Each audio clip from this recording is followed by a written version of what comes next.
One day, oh. One day, oh. One day. One day, oh. One day, you better.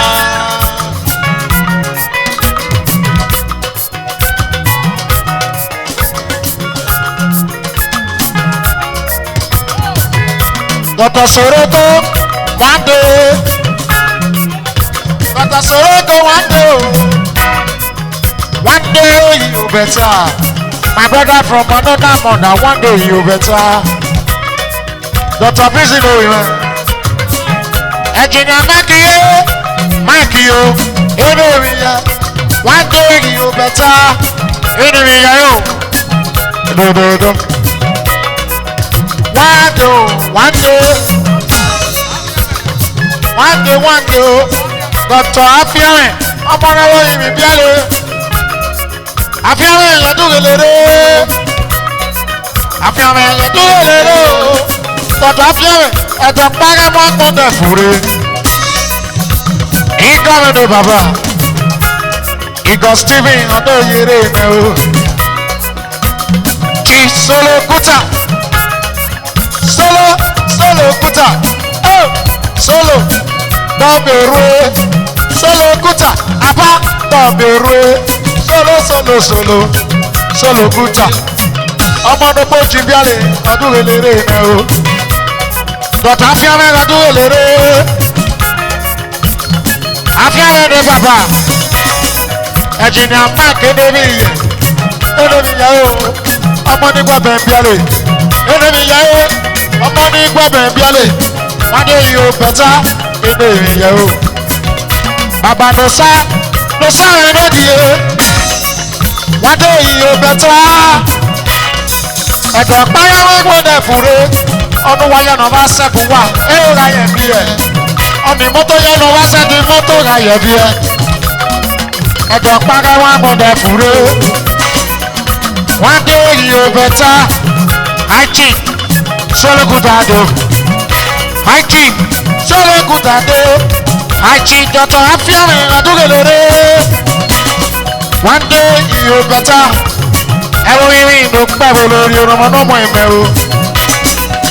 One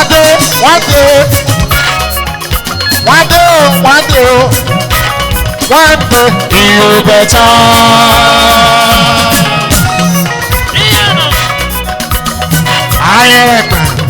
Afiare yẹ ni wẹ̀ do. Baba Solo Kuta do.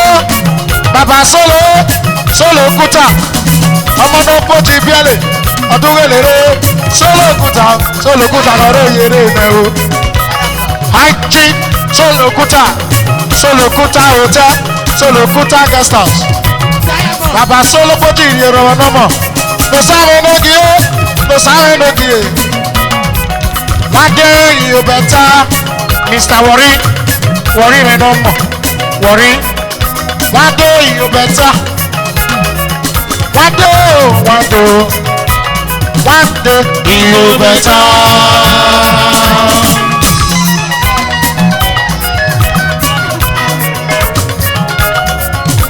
I just Solo Kuta Solo Kuta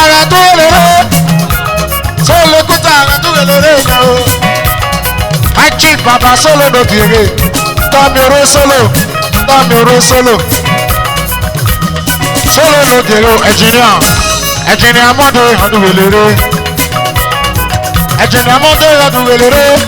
Mrs. Palo. Mama Destiny. One day you better. One day you better.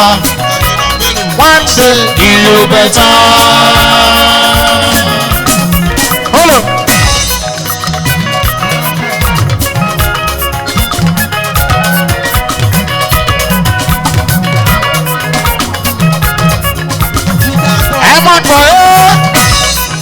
Ẹ̀wọ̀n kọ́ ìyẹ̀rẹ̀ náà.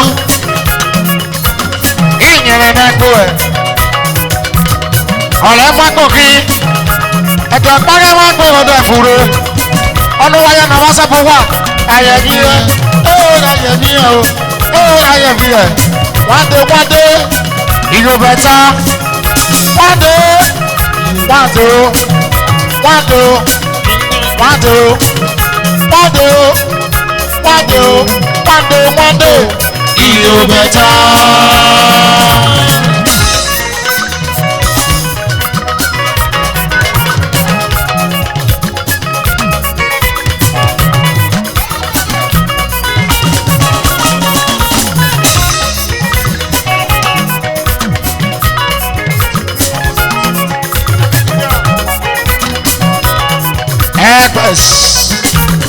Ẹgbẹ́ ẹnu rẹ, ẹgbẹ́ ẹnu ògì, ẹgbẹ́ one day, you better o, you better.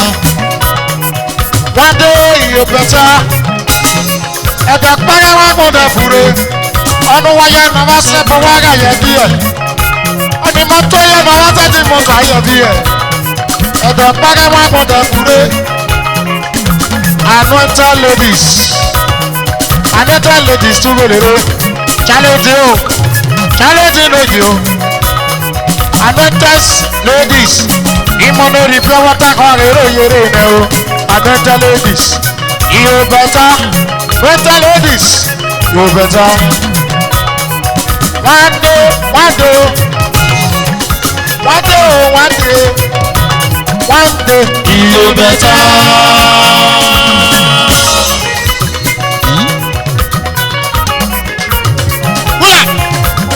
Osara enoki, osara gadugelere, osara eno baba, sara yaro yere na o. Anointed ladies, anointed ladies, those in the village, challenge enoki o, Mrs. Akere, a woman with a heart of gold, Mrs. Akere o, challenge oroye. Anointed ladies, you never know you. One day you better. One day you better. Anointed ladies. Anointed ladies, you know you. One day you better. Oh,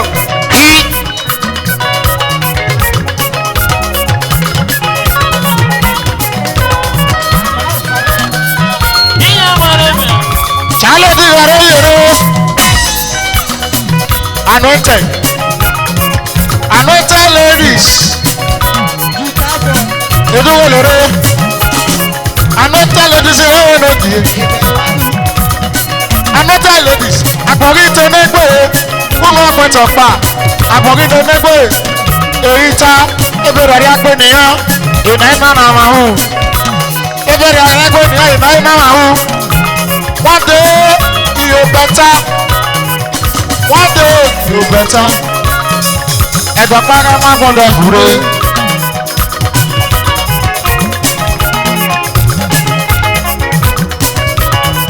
Ẹgbẹ́ pàrọ̀ máa gbọ́dọ̀ fure.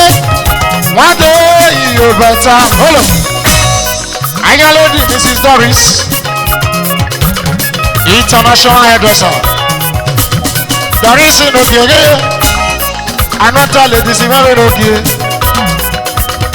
Mrs. Paul, Mama Twins, Mrs. Paul, Mama Twins. Ọ̀rọ̀ yẹrẹ náà o. Anointed ladies, edúwèlérè. Anointed ladies, edúwèlérè. Pàdé iye bẹ̀tẹ̀. Anointed ladies, èrè yìí o. Challenge lójì, challenge náà mọ̀. Mrs. Akere mẹ́rin lókè. Ìwọ́n máa wí tẹ́ àtọ̀ pé Akere o. Ẹ̀kọ́ lè lójú wa mọ́ mi. Ẹ̀kọ́ lè lójú wa. Ebojú rẹ̀ máa ń sábà kẹ́ lè sẹ́ o. Mrs. Akere, ìbèsì rẹ̀ máa ń sábà kẹ́ lè sẹ́. One day, one day, one day, one day, one day, ìbẹ̀ta. Ẹ mú àgbọ̀n dẹ̀kúre. Ẹ̀dọ̀ pẹ́kẹ́ mú àgbọ̀n dẹ̀kúre.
Anointed ladies, Mrs. Engineer, Ekosa, aka Lilo Brown, Mama Twins, Oramen Oraba, Lilo Brown, Engineer Ekosa, Energy.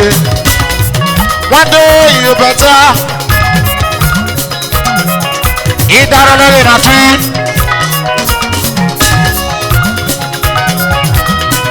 Joseph, I'm on the better player. Is in US. One day you better. One day you better. Anointed ladies. Anointed ladies.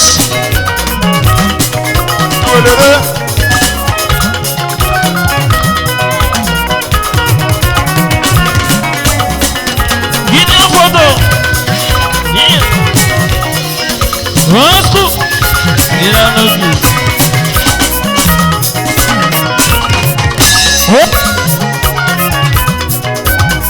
Anointed ladies. Anointed ladies. Anointed. Anointed ladies. Anointed ladies. Eroyo. Anointed ladies. Aigbo omo. Okpogbo mama Osaeti. One day you better. Anointed ladies. Eroyo.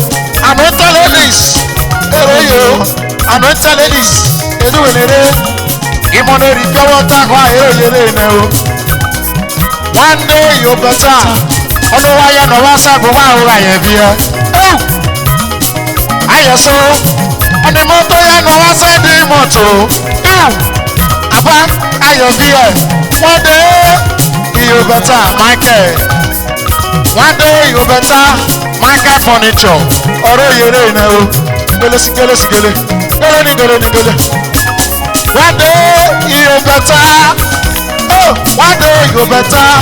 Etikabi we no die. Etikabi based in Europe. Oro yere in Mitra Estate. Ima Bibish Inogie, Bibish, Ima Estate, Asaba, Ima Estate, Ima Bibish, Oroyo, Anointed ladies, Eduwelere now. Oh, one day you better. One day, Oga Prince will become king. One day, Chamani will become chairman. One day, Fachaman will become chairman. My brother from another brother. Anointed ladies. Oroyere, Nosa, dealer of all kinds of electronics. Oyere no. One day, Gele. You better. Anointed ladies. One day you better.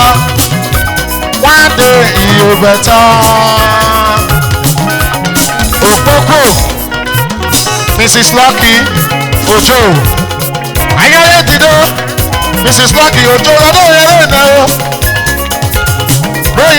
o. One day you better.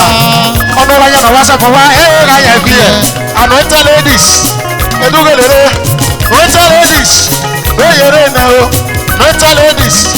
Oyèrè náà o. Mọ́mí. Mrs. Honorable Jude. Ẹ̀dọ̀ para wọn gbọ́dọ̀ fure. Challenge Inoge. Mrs. Akere.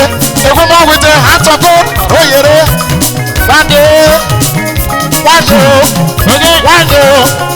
one day, you better. Obi. Yeah. Oh yeah. Anointed ladies. Anointed ladies. Ero. Anointed ladies. Anointed ladies. Oh yeah, no. Anointed ladies. Oh yeah, no.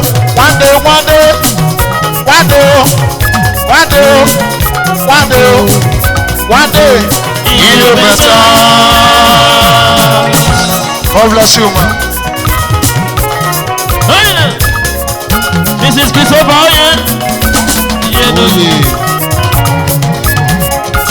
Engineer Lilo, anointed ladies. Engineer Lilo, anointed ladies. One day you better. Dr. Yari no Jego. Dr. Yari, Odesse. Dr. Yari,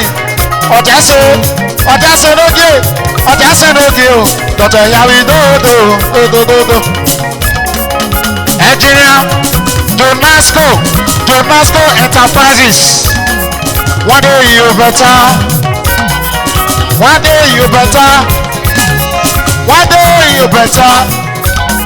Engineer Lilo Brown.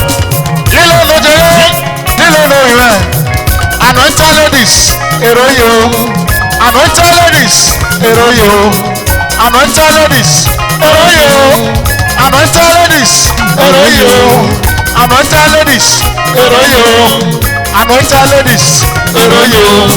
Anointed ladies. Eroyo. Oh, hey, Obi. Fire.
Ladies, Mama Osake, Mommy Obulu Ebore, Mr. Paul, Osazuwa no bio, Era Wagaki, but Osazuwa. One day you better. Mama Igwe pepper soup, Oroyo, anointed ladies, Anointed ladies, Mrs. Hey, challenging Ogege, a woman with a heart of hope, Obolo Mommy. It is a hey, who has a way for home. Old school, one day, old school, one day, you better. Mommy,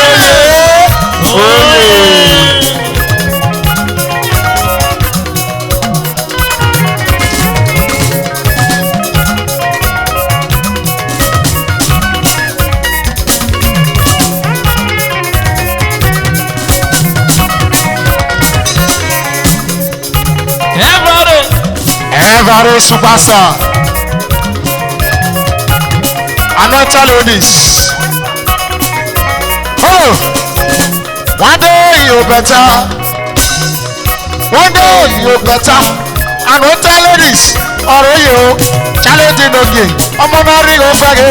Mrs. Akere. Omonori Bewota Koa. Eboju Rama Osama Jonese. Ebole Lojuwa. Challenging no say. Challenge no one ever Akere, Ojo Weki, Mrs. Akere, Ojo Weki, and other ladies. Hey, you're in now. Way.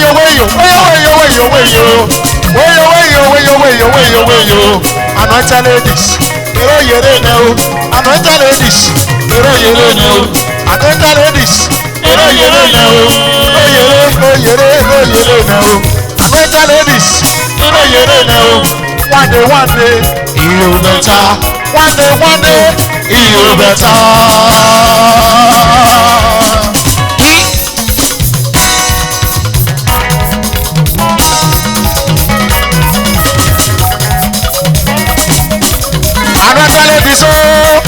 Another ladies, no, yeah.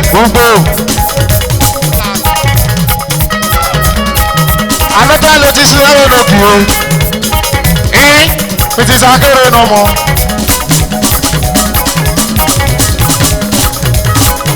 It is Akere no Jojo. Akere Sagarayo. Upo. International DJ Ima.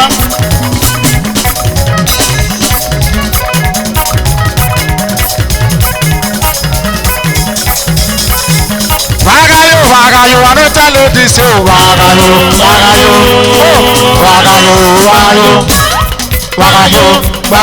another ladies,